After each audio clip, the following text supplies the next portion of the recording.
วันเวลาที่มีใครสักคนที่คิดจะปล่อยไป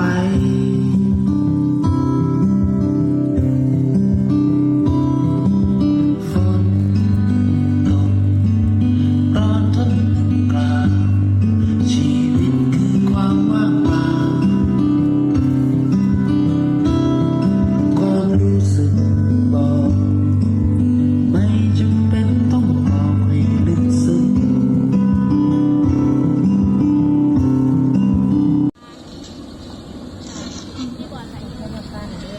ช่วงกระเผลอรับไป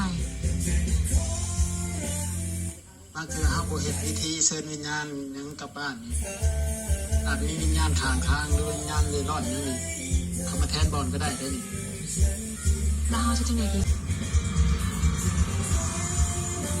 น้ำเอ้ยให้เจ้าน้ำเอ้ยมาเด้อ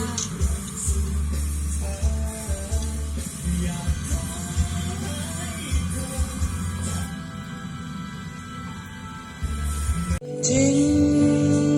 ไว้ลงกลางทาง